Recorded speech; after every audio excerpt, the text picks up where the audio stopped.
फिर तो Slater rule समझ लो बेटा, जो एक जेड इफेक्टिव वाला टॉपिक है वो ब्रीफ में बता देता हूँ, उसके बाद तुम्हारे डाउट्स ले लेंगे।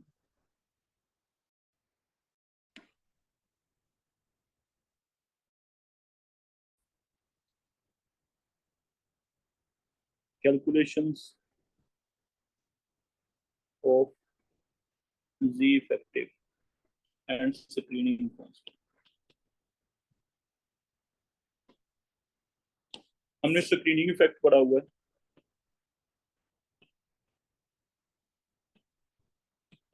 स्क्रीनिंग इफेक्ट हम किसे कहते हैं? मान लो सोडियम की बात करें तो सोडियम में पहले न्यूक्लियस है, फिर पहले शेल में 2 इलेक्ट्रॉन्स हैं, फिर दूसरे शेल में 8 इलेक्ट्रॉन्स हैं,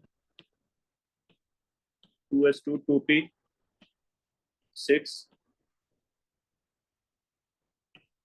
फिर तीसरे शेल में 1 इलेक्ट्रॉन।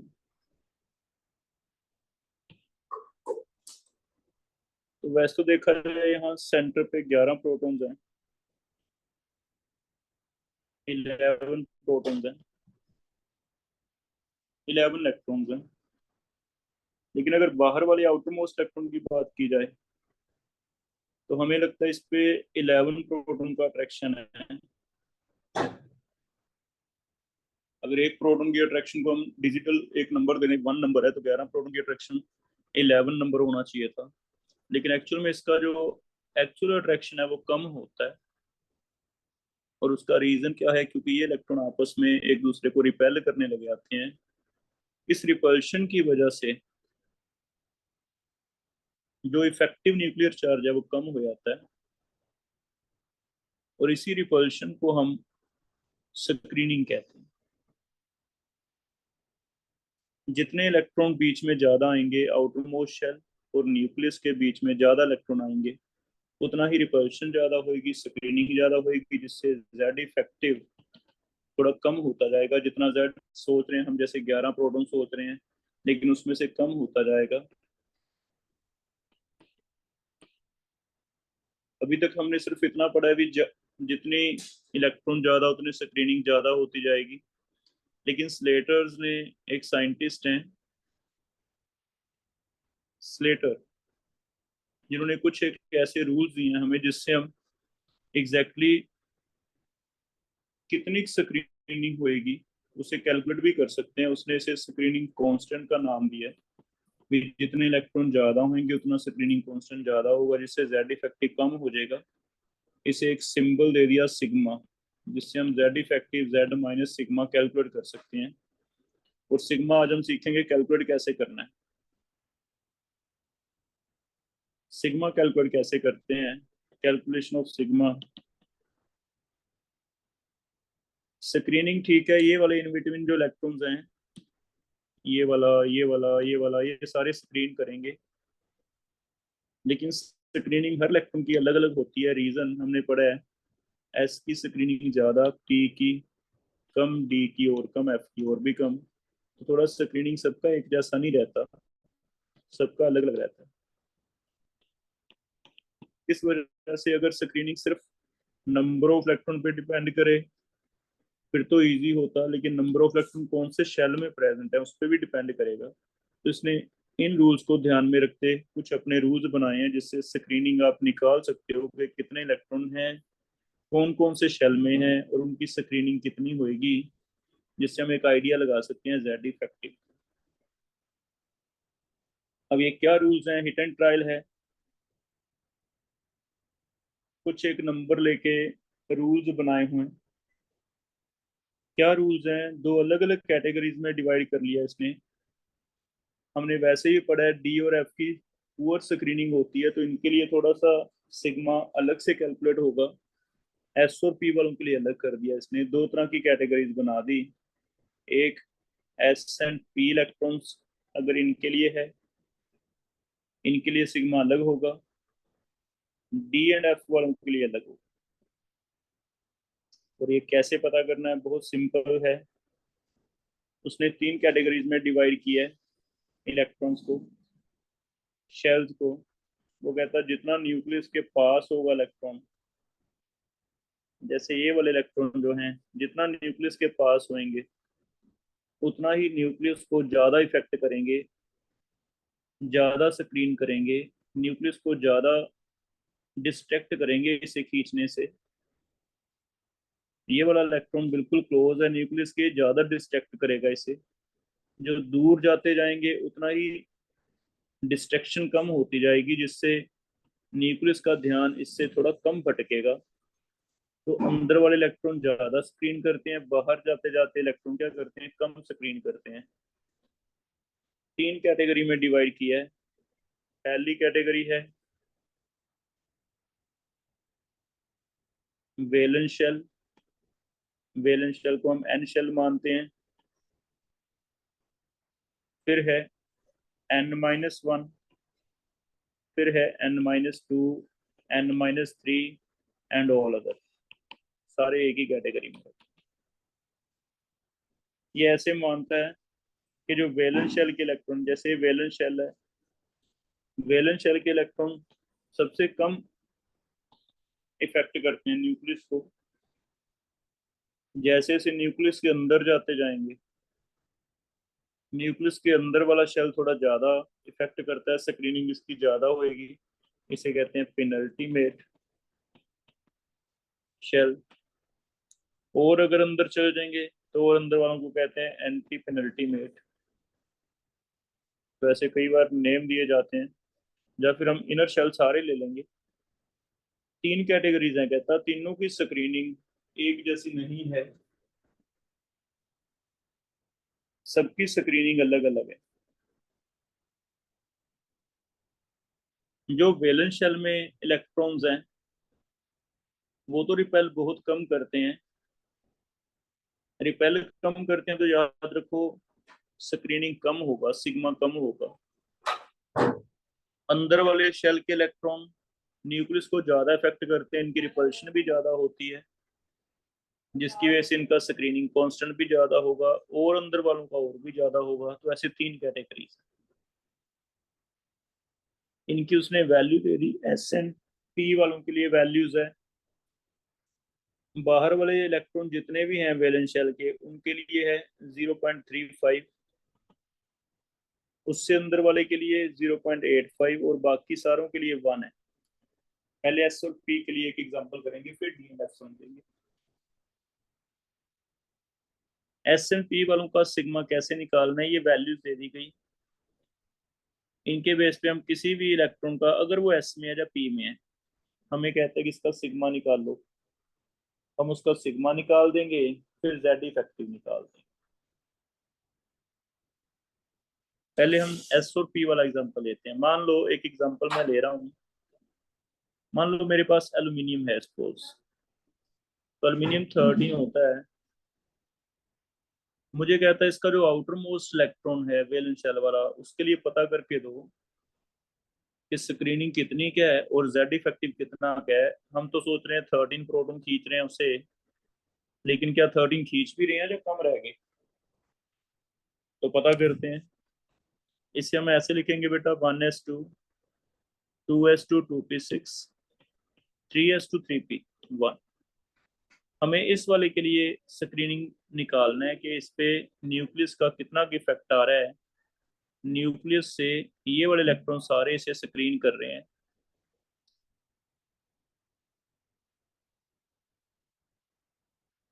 अब ये इलेक्ट्रॉन पी में है। अगर पी में या एस में है तो हमें इसे तीन कैटेगरीज में डिवाइड करना है। वैलेंस, वैलेंस से अंदर वाला और उससे बाकी सारे अंदर जितने भी। तो बाहर से स्टार्ट करेंगे। थर्ड शेल एक अलग है, इसे वैलेंस शेल माना जाएगा। थर्ड से एक अंदर सेकंड हो गया, इसे N-1 शेल माना जाएगा। और बाकी जितने भी इनर रह गए उन्हें इनर शेल माना जाएगा। N-2, N-3, तीन कैटेगरीज हैं। जो वैलेंस शेल वाले इलेक्ट्रॉन है, अब इसे ऐसे सोच लो भी एक पहले दो इलेक्ट्रॉन्स हैं, फिर 8 इलेक्ट्रॉन्स हैं, फिर 3 इलेक्ट्रॉन्स हैं। दो इलेक्ट्रॉन, 8 इलेक्ट्रॉन, 3 इलेक्ट्रॉन। बाहर से स्टार्ट करेंगे। बाहर वाले को मैंने क्या दिया, वैलेंस शेल। इससे कह रहे हैं पेनल्टीमेट शेल। बाकियों को इनर शेल ले रहा हूं मैं, जितने भी अंदर रह जाएंगे, चाहे इससे अंदर भी कोई और होता, उसे क्या कह रहे हैं, इनर शेल। तीन कैटेगरीज बना रहे हैं। इन तीन कैटेगरीज के हिसाब से अगर हम स्क्रीनिंग कांस्टेंट देखें तो वो कहता, जो बाहर वाले इलेक्ट्रॉन है वो एक दूसरे को इतना ज्यादा रिपेल नहीं करेंगे जितना ये रिपेल करेगा। ये इसे सीधा सीधा धक्का देगा, पुश देगा, ये इसे और भी ज्यादा पुश देगा। और कुछ न्यूक्लियस के पास है तो न्यूक्लियस को ज्यादा इफेक्ट इसका होगा, इनका इफेक्ट कम होगा, बाहर वाले का इफेक्ट क्या होगा, और कम होगा। जैसे मैंने क्लास में एग्जांपल दिया था कि मैं यहाँ खड़ा होकर लेक्चर दे रहा हूँ अगर, तो मेरे लेक्चर का इफेक्ट फर्स्ट रो वाले जो बच्चे हैं अगर वो बोलते हैं तो वो डिस्टर्ब ज्यादा होएगी। अगर सेकंड रो वाले बच्चे बोलते हैं तो डिस्टर्बेंस कम होएगी मेरे लेक्चर की, मेरी आवाज की। और अगर लास्ट रो वाले बोले जा रहे हैं उनका कोई इतना इफेक्ट नहीं होगा, क्योंकि बाकी जो आगे वाली रोज हैं उनको तो सारा ध्यान से सुनेगा ही। तो ऐसे हम इसे एग्जांपल से समझ सकते हैं। अभी न्यूक्लियस का ज्यादा ध्यान जो भटका सकते हैं वो ये वाले हैं, फ्रंट रो वाले। इसलिए इनका बेटा सिग्मा वैल्यू दी है 1 पर ईच इलेक्ट्रॉन। इसके लिए सिग्मा थोड़ा सा कम है, 0.85। और इनके लिए सिग्मा और भी कम है, 0.35। इसका मतलब ये कह लो कि इनर शेल में अगर एक इलेक्ट्रॉन है तो वो एक प्रोटॉन जितनी अट्रैक्ट करता है उतना ही एक इलेक्ट्रॉन रिपेल कर देगा। मींस पूरे एक प्रोटॉन की अट्रैक्शन को खत्म कर देगा, न्यूट्रलाइज कर देगा। लेकिन जो पेनल्टीमेट शेल में इलेक्ट्रॉन है वो एक प्रोटॉन जितना अट्रैक्ट करता है उसे एक इलेक्ट्रॉन उसकी अट्रैक्शन को 0.85 टाइम कम कर देगा, 85% कम कर देगा। लेकिन लास्ट वाला सिर्फ 0.35 ही कम करेगा। और टोटल सिग्मा हम ऐसे निकाल लेंगे कि सब कुछ जोड़ते जाएंगे। अब टोटल सिग्मा कैसे निकालना है, पहले बाहर वाले शेल से स्टार्ट कर लेते हैं। 0.35 है इनटू कितने इलेक्ट्रॉन है। वैलेंस शेल में इलेक्ट्रॉन है तो 3, लेकिन यहाँ एक चीज आपको ध्यान रखनी है, 3 इलेक्ट्रॉन में से एक इलेक्ट्रॉन पे तो आप देखना ही चाहते हो भी, मान लो 13th इलेक्ट्रॉन है ये, इस पे हम स्क्रीनिंग देखना चाहते हैं। तो 13th इलेक्ट्रॉन को 12 एंड 11,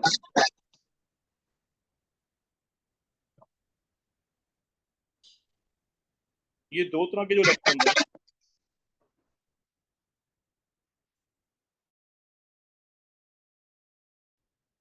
ये दो तरह के इलेक्ट्रॉन रिपेल करेंगे। 13th इलेक्ट्रॉन को एक तो 12 करेगा रिपेल, एक कौन सा करेगा, 11। और 13 को खुद तो करेगा नहीं, खुद को खुद इलेक्ट्रॉन रिपेल नहीं करेगा। इसका मतलब वैलेंस शेल में जितने भी इलेक्ट्रॉन हैं उनमें से एक कम कर दो, क्योंकि एक पे तो आप पता ही कर रहे हो ना कि कितनी रिपल्शन है। बाकी कितने रह गए, 3 में से एक पे तो हम खुद पे पता ही करने जा रहे हैं भी इस पे कितनी रिपल्शन है, कितनी स्क्रीनिंग है। तो इसे जो रिपेल करने वाले हैं वो दो, एक इधर है एक इधर है, दो इलेक्ट्रॉन है। तो फिर बस वैलेंस शेल में थोड़ा सा ये चेंज करना है भी, जितने इलेक्ट्रॉन है वैलेंस शेल में, इलेक्ट्रॉन्स इन वैलेंस शेल, उसमें -1 कर देना है। बाकियों के लिए नॉर्मल है 0.85 इंटू इलेक्ट्रॉन्स इन n-1 शेल, 0.1 हो जाएगा 1 into electrons in inner shell. तो ये आपका एक फॉर्मूला बनाया, उसमें इस फॉर्मूले से हम सिग्मा निकाल दें। ये बात समझ आ गई बेटा, बाहर वाले शेल में जितने इलेक्ट्रॉन है उसमें से एक कम कर दो। रीजन, क्योंकि अगर 3 इलेक्ट्रॉन है, तीनों में से एक पे तो हम पता ही कर रहे हैं अभी न्यूक्लियस कितना अट्रैक्शन कर रहा है कितना नहीं कर रहा। तो तीनों में से दो बाकी जो रह जाएंगे वो थर्ड को रिपेल करेंगे, जिसकी वजह से 3 में से 2 की स्क्रीनिंग मानी जाएगी। तो ये फॉर्मूला इसका बना दिया मैंने। इसका सिग्मा कितना आ जाएगा, 0.35 इंटू, अब इलेक्ट्रॉन देखो वैलेंस शेल में एल्यूमिनियम के वैसे तो 3 थे, लेकिन 3 में से हमने 2 लिखना है। रीजन मैंने आपको बता दिया। 0.85 वाले देखो कितने हैं, ये 8 हैं। 0.85 वाले, और बाकी इनर शेल वाले 2 रह गए। इसका मतलब चेक करो ये कितना आ जाएगा आंसर अगर करें। ये हो गया 0.70, ये 0.85 इंटू अगर हम करें 0.85 इंटू 8, ये आ रहा है 6.8, और ये हो गया 2, तो 8.8 तो यही हो गया ना, प्लस 0.7 ये हो गया, तो कितना हो जाएगा ये चेक कर लो, 059 है ना, इतना आ जाएगा। इतना सिग्मा का मतलब ये हो गया बेटा कि Z इफेक्टिव न्यूक्लियस पे Z माइनस सिग्मा रह गया।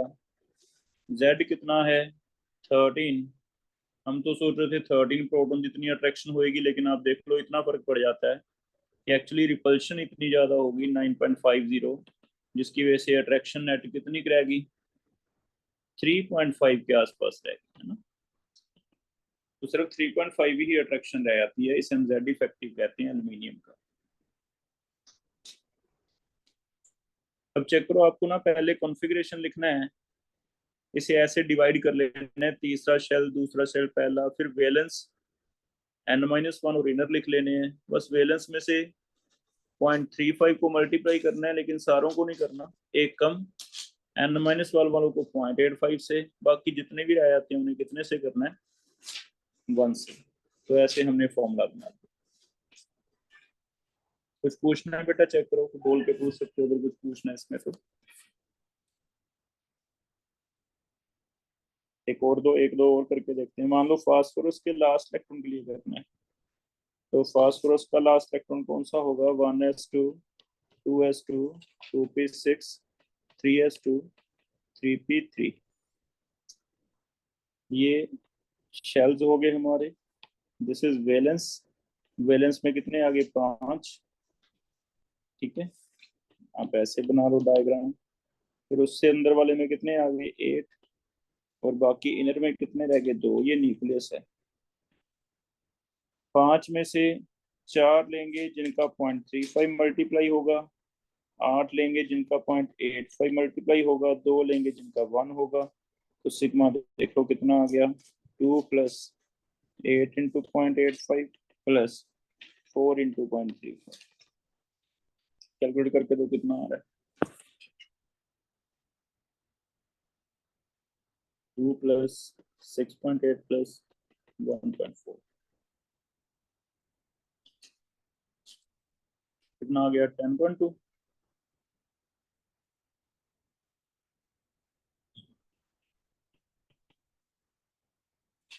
तो जी इफेक्ट देख लो कितना आएगा। फास्फोरस का एटॉमिक नंबर होता है 15, हम सोच रहे थे 15 प्रोटॉन खींच रहे हैं, लेकिन एक्चुअल 10.2 तो रिपल्शन है। तो देखो कितने रह गए। हाँ जी, सच कर,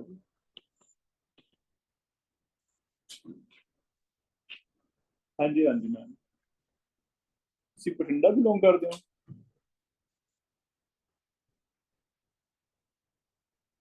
अच्छा, जीरा तो मतलब काफी दूर पे है।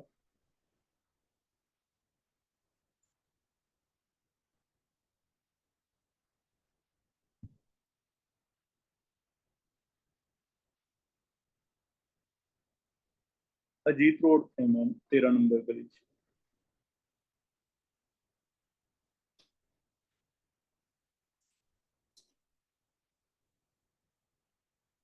हाँ कोई गल नहीं मैम, तुम आ जाओ, कल आ जाओ, 12:30 मैं फ्री हो जाना।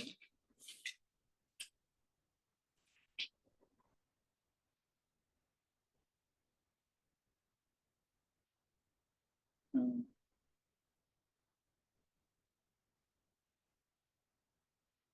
मतलब टाइमिंग पे ना, तुम कितना टाइम दे सकते हो, क्योंकि साढ़ा 2 बजे तक का वैसे खत्म ही, मेरा तो क्लासेस सुबह 12:30 तक ही रहनी है। नहीं शाम में नहीं है मैम।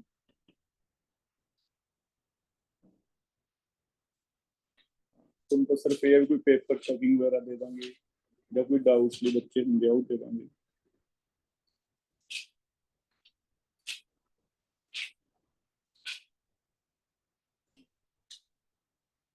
एक मिनट होल्ड करो बेटा, ये कैलकुलेट करके दो, क्लोरीन का लास्ट इलेक्ट्रॉन का कैलकुलेट करो, कॉन्फ़िगरेशन लिख के ट्राई करो कैसे होगा।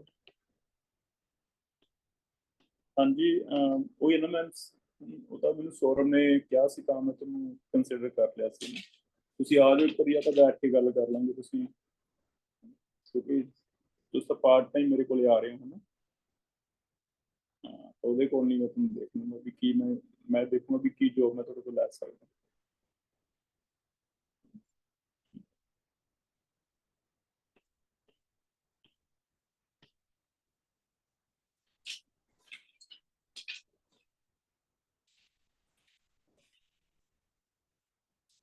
ये वैलेंस शेल बन गया बेटा, ये हो गया इसका इनर्टी मेट, बाकी इनर हो गए। ऐसे मुझे सिग्मा निकाल के दो कितना आ रहा है आपका, और जेड इफेक्टिव निकाल के दो कितना आ रहा है।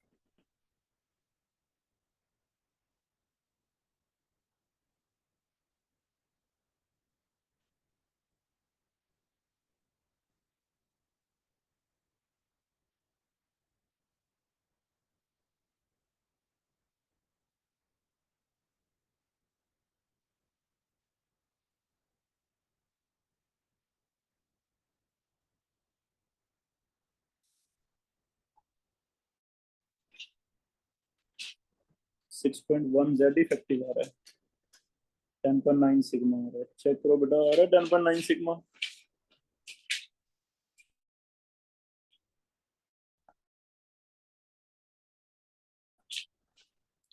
तो ये हो गया 2 × 1 हो गया प्लस 6 × 0.35 हो गया, है ना।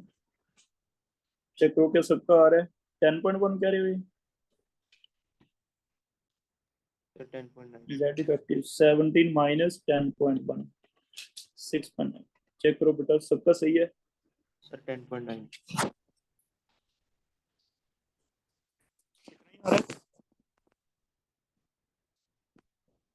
ये 10.9 आ रहा है।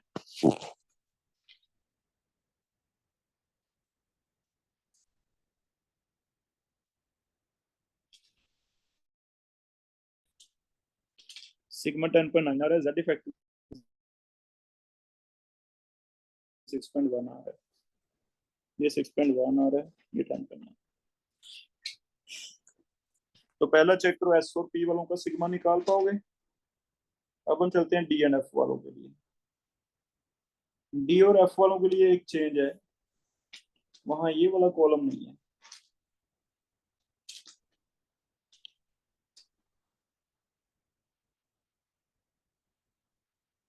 वहां ये वाला कॉलम नहीं है, वहां दो ही हिस्से हैं, या तो वेलेंस शेल है या फिर बाकी सारे इनर शेल है। और वैलेंस शेल भी कौन सा बनाया इसमें, सिर्फ जिसमें डी या एफ के इलेक्ट्रॉन्स हैं वो वैलेंस शेल है, पूरा वैलेंस शेल नहीं लेना। Valence shell only including D और एफ, मतलब वैलेंस शेल की जगह ज्यादा बेटर है अगर मैं सब शेल कहूंगा, सिर्फ वो इलेक्ट्रॉन लेने हैं और बाकी जितने भी रह गए अंदर सारे उनका 1 लेना है। 0.85 वाला फिगर है नहीं इसमें, ठीक है। तो डी एंड एफ वालों के लिए हमने अलग से रखा है, क्योंकि इनकी स्क्रीनिंग बेटा डिफरेंट होती है, वो स्क्रीनिंग होती है, हमने पढ़ा हुआ है, तो इसके लिए थोड़ा सा डिफरेंट वे में कर।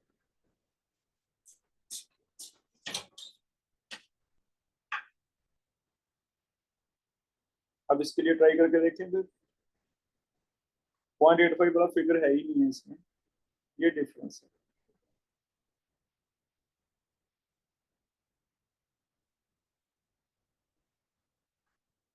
देखो जैसे मान लो किसी का निकाल के देखते हैं, मान लो हमें डी इलेक्ट्रॉन्स इन मैग्नीज, इसका सिग्मा निकाल, 3D इलेक्ट्रॉन भी होगा ना, इसका थोड़ा ध्यान से समझना। मैग्नीज के लिए सबसे पहले कॉन्फ़िगरेशन लिखेंगे, मैग्नीज हो जाएगा 1s2 2s2 2p6 3s2 3p6 4s2 3d5, ये हो जाएगा। हमें इसके लिए निकालना है, लेकिन इसे थोड़ा सा हमें रीअरेंज करना पड़ेगा, क्योंकि हमें ये सोचना है कि न्यूक्लियस के बाहर शेल कैसे कैसे रहेंगे। तो न्यूक्लियस के बाहर हमें पता है पहले पहला शेल है, फिर सेकंड आएगा, फिर थर्ड आएगा, बाद में फोर्थ आएगा। तो जैसे हम रीअरेंज करते थे वैसे भी आपको सिखाया था कि एक्चुअल में कॉन्फ़िगरेशन ये नहीं है, 4s बाहर जाएगा। तो एक्चुअल कॉन्फ़िगरेशन ये है 1s2, 2s2 2p6, 3s2 3p6, 3d5, 4s2। अगर न्यूक्लियस की बात करें तो न्यूक्लियस के अराउंड ऐसे शेल्स हैं। अगर ऐसे शेल्स हैं बेटा तो हमें इसका बैलेंस निकालना है, डी वालों का, सिग्मा निकालना है, सॉरी। अब इसमें एक चीज और इम्पोर्टेंट है, बाई चांस आपको कभी किसी अंदर वाले शेल का सिग्मा कहता है और उसके बाहर भी शेल है, तो जो उसके बाहर शेल है बेटा उनकी कंट्रीब्यूशन 0 मानी जाएगी। रीजन हम तो इसके लिए निकाल रहे हैं, और इसके लिए सिग्मा स्क्रीनिंग जो करेगा न्यूक्लियस और 3D के बीच में जो इलेक्ट्रॉन्स हैं वो ये वाले हैं, 1s है, 2s2p है, 3s3p है। 4s तो इसके इन बिटवीन आता ही नहीं ना, 4s तो बाहर की तरफ रह गया, तो 4s नहीं माना जाएगा, ठीक है। तो एक चीज ऊपर ये एस और पी वालों पे भी अप्लाई होगा। अगर कभी जानबूझ के, जैसे देखना यहाँ पे अगर वो मुझे कहता भी 3s वाले की सिग्मा निकाल दो क्लोरीन के लिए, 3p का पूछता ही ना, 3s का पूछता, तो फिर मैं 3s को वैलेंस मानता, ठीक है। इसे अगर वैलेंस मानते तो 3p तो इसके बाहर है। अगर 3p बाहर है तो मैं देखता भी न्यूक्लियस और 3s के इन बिटवीन कौन कौन से इलेक्ट्रॉन हैं। तो फिर 1s 2s 2p काउंट होते, 3p काउंट नहीं होता। ऐसे केस में बता सकते हो 3p की कंट्रीब्यूशन कितनी मानी जाती? 0। 0। तो बस एक ये चीज ध्यान रखो है ना, कई बार जानबूझ के सिर्फ लास्ट की नहीं पूछता, अंदर वाले किसी की पूछेगा। तो आप ध्यान दो कि अंदर वाला जो भी है उससे जो राइट साइड पे जो आ जाते हैं उनका तो फिर कंट्रीब्यूशन नहीं होगा, जैसे इसमें 4s बाहर निकाल दिया। अब डी वालों के लिए वैसे तो इजी है, सिर्फ ये थोड़ा सा प्रॉब्लम है कि आपको अरेंज करना होता है, लेकिन ये हमने पहले से ही ऐसे सिखाया है कि अरेंज कर लिया करो, पहले कॉन्फ़िगरेशन सही से लिखना जरूरी होता है। अगर ये अरेंजमेंट है बेटा तो इसका जो सिग्मा कैलकुलेशन है वो इजी है। सिर्फ ये वाला हम वैलेंस सब शेल मानेंगे, शेल में लिख नहीं रहा इसे, जिसे 0.35 कंट्रीब्यूशन दूंगा मैं, बाकी सारे इनर है मेरे लिए। और बाकी सबकी कंट्रीब्यूशन कितनी है? 1 है। तो इसमें से 0.5 वाला उसने निकाल दिया, 0.85 वाला। अगर ऐसा है तो सिग्मा निकालते हैं। 0.35 वालों को बताओ 4 से मल्टीप्लाई करें या 5 से? बोलो। 4 4। 4 से है ना, क्योंकि एक तो खुद को नहीं रिपेल करेगा, 4 इसे 5 में को 4 धक्का देंगे, 4 पुश करेंगे, प्लस बाकी रह गए 18 × 1। इसका आंसर देख लो कितना आएगा, 18 प्लस 1.4 मीन्स 19.4 आ जाएगा। और अगर कहता है इसका जेड इफेक्टिव कितना है, तो जेड इफेक्टिव कितना हो जाएगा,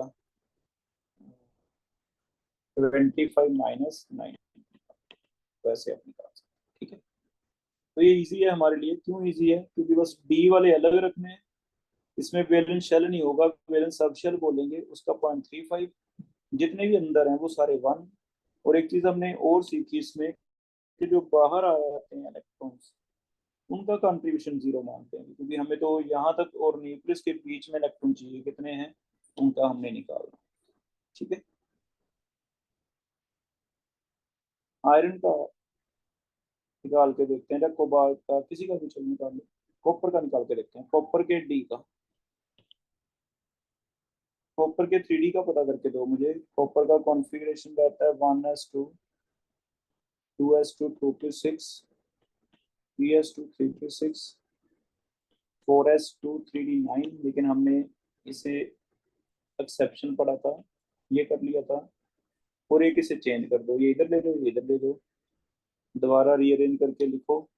अब इसका कैलकुलेट करके दो, 1s2 2s2 2p6, 3s2 3p6, 3D10 4S का, क्योंकि इसके लिए निकालना है तो यहाँ बाउंड्री लगा दो, जो बाहर है वो हमारे काम के नहीं है। और इसमें इजी ये है कि दो ही तरह के कैटेगरीज हैं, एक तो सब शेल है खुद बी वाला, बाकी सारे इनर हैं। इनके लिए सिग्मा निकाल दो, सिग्मा निकाल के जेड इफेक्टिव निकाल दो, 29 माइनस ऐसे करें।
बता रहे बेटा भी सिग्मा कितना आ रहा है? सर 21.1।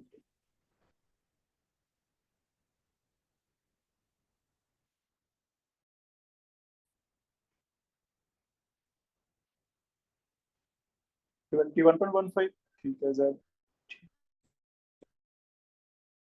सबका यह जैसे 21.1। ठीक है, तो इसे निकाल लो। कर लोगे फिर ऐसे? वैसे ऐसे दो कैटेगरीज हैं, इन दो पे आपने ध्यान देना बस। ठीक है,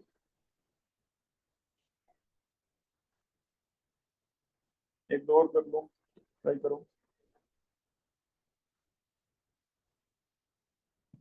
सोडियम का एंड पोटाशियम का लास्ट इलेक्ट्रॉन। अब लास्ट इलेक्ट्रॉन में सोडियम में 3s1 बनेगा, इसमें लास्ट 4s1 बनेगा। वन में अब लास्ट में 0.35 वाला जीरो ही रह जाएगा, ध्यान रखना है ना, क्योंकि एक तो एक माइनस एक करना होता है। तो ट्राई करो इसका कितना है।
सोडियम का बता सकते हैं कोई सिग्मा कितना आ रहा है?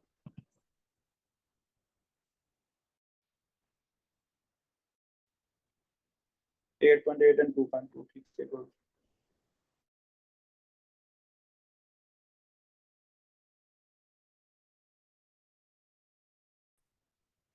सिग्मा आ रहा है पोटाशियम का।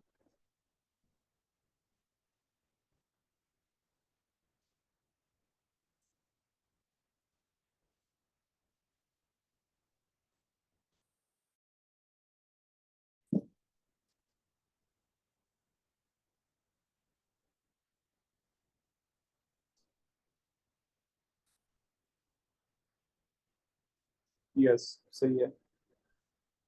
पोटाशियम का 16.8 2.2।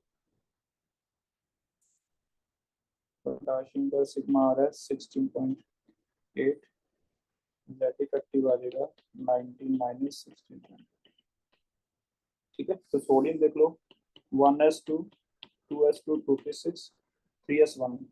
ये तो जीरो ही रह गया, फिर 0.35 वाला तो 8 हो गए 0.85 वाले, और 2 हो गए 1 वाले। चेक करो ऐसे ही है। पोटाशियम का 1s2 2s2 2p6 3s2 3p6 फिर 4s1 है, तो लास्ट वाला वैलेंस तो हो गया 0। ये वाले 8 आ गए 0.85 वाले, और बाकी सारे इनर कर दिए। इनर कितने हो गए 10 × 1।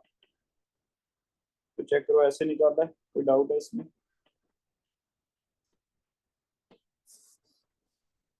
इससे एक चीज और देखना, यहाँ ध्यान से देखना, सेम ग्रुप था, सेम ग्रुप में नीचे जाते हुए जेड इफेक्टिव ऑलमोस्ट क्या रह रहा है सेम। तो कई बार ऐसे लिखा हो कि जेड इफेक्टिव सेम ग्रुप में, कई बार सेम ग्रुप में अल्कली में जैसे ऑलमोस्ट सेम रहता है। ऑलमोस्ट सेम लिखा हूँ, ऐसा नहीं कि एक्सेप्शन भी होंगे। Almost same down the group, तो कहीं मल्टीपल में आपको मिल जाए ये भी मिल सकता है। ठीक है, लास्ट एक करेंगे बस।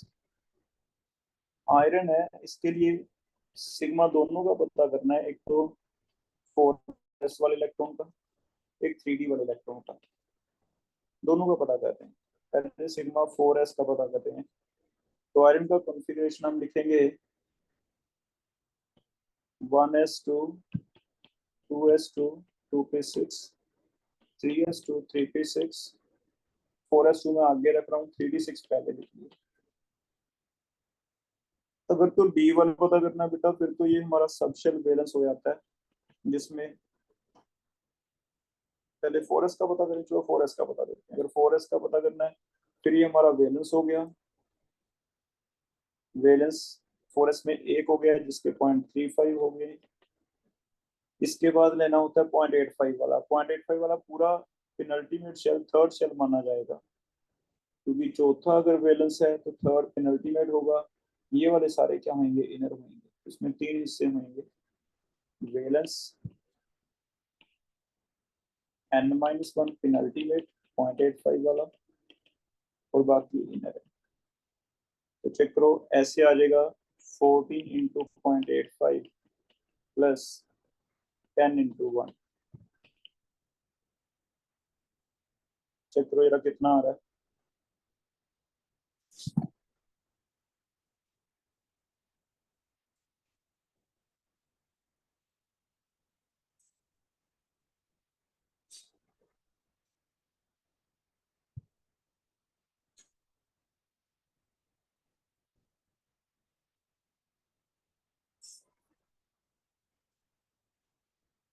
ट्वेंटी 2.25।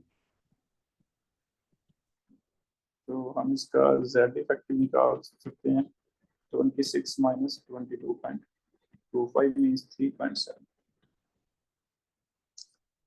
लेकिन अगर 3D वाले का निकालना है तो फिर और इजी है। 1s2 2s2 2p6 3s2 3p6 3d6 4s2। सिर्फ ये वाला बैलेंस सबशेल मानना है, जिसमें 0.35 × 5 हो जाएगा। बाकी सारे इनर हैं जिनका 1 है। 1 इंटू इनर कितने रह गए 18। इसका ऐसे निकल जाएगा 18 प्लस 0.35 × 5 कर लो, 1.75।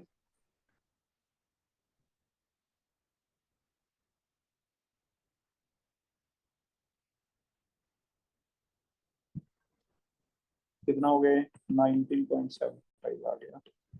और इससे आप जेड इफेक्टिव निकाल लोगे। जेड इफेक्टिव 26 माइनस 19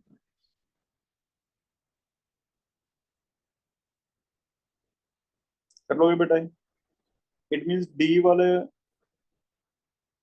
कंफ्यूजन ये होती है कई बार कि यहाँ तुम सोचने लग जाओ कि 4s का पूछा है और यहाँ भी डी आ गए, तब डी की कोई सिग्निफिकेंस नहीं है। अगर एस जब पी वालों के लिए पूछा है तो डी नॉर्मल ये माना जाएगा पेनल्टी मेट है या एंटी पेनल्टी मेट है, अदरवाइज इसका कोई अलग से सिग्निफिकेंस नहीं है। डी और एफ की अलग से सिग्निफिकेंस सिर्फ तब है जब स्पेशली पूछे डी वाले के जाए, तो बस फिर सबसे डी वाले अलग कर लो, बाकी सारे इनर हैं।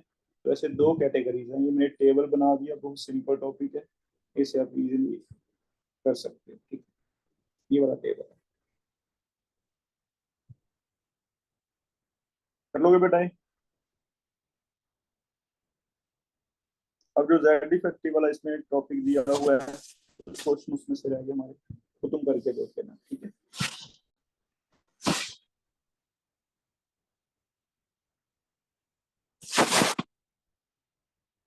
अब डाउट स्टार्ट कर रहे हैं। कुछ क्वेश्चन आज कर लेते हैं, कुछ बाद में कर लेंगे। पहली एक्सरसाइज चेक करो। फर्स्ट 10 तक कोई डाउट है?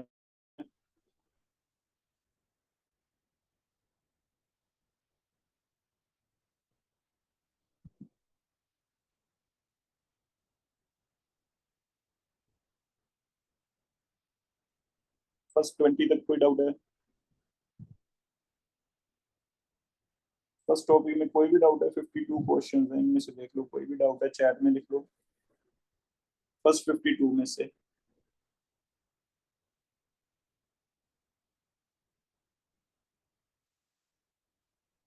29 क्या आंसर दिया बेटा इसका? 29 का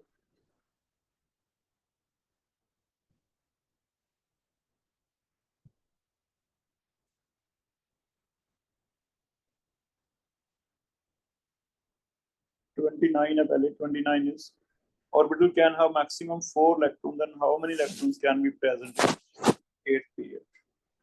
23 भी कर रहे हैं। 29 29 में बेटा पीरियड देखो कैसे बने हैं। पीरियड हमारे ऐसे बने हैं, पहला पीरियड है 1s से बना है, जो जिसे हम फर्स्ट पीरियड कहते हैं, फर्स्ट पीरियड। सेकंड पीरियड जो हमारा बना एक्चुअल कॉन्फ़िगरेशन के